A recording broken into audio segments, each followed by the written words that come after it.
નમસ્કાર મિત્રો, સ્વાગત છે તમારા પોતાના ચેનલ ઇઝી રસોઈ ડાયરીઝમાં।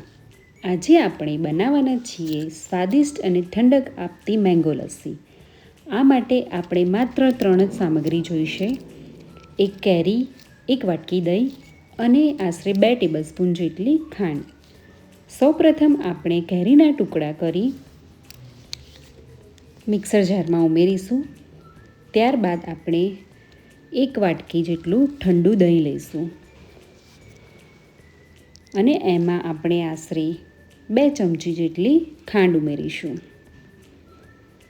ત્રણેય વસ્તુને મિક્સર જારમાં ઉમેરીને આપણે 3 થી 4 મિનિટ માટે મિક્સરમાં ગ્રાઇન્ડ કરી લઈશું। મિક્સર જારમાં ત્રણેય વસ્તુ ગ્રાઇન્ડ થઈ જાય એ પછી આપણે 1 ગ્લાસમાં આપણી સ્મૂથ અને ક્રીમી લસ્સી કાઢી લઈશું અને છેલ્લે આપણે કેરીના નાના ટુકડાથી ગાર્નિશિંગ કરીશું। તૈયાર છે આપણી ઠંડી ઠંડી મેંગો લસ્સી। જો તમને આ રેસીપી ગમી હોય તો વિડીયોને લાઈક કરો અને આવા જ સરળ રેસીપી માટે ચેનલને સબસ્ક્રાઈબ કરો। Thank you.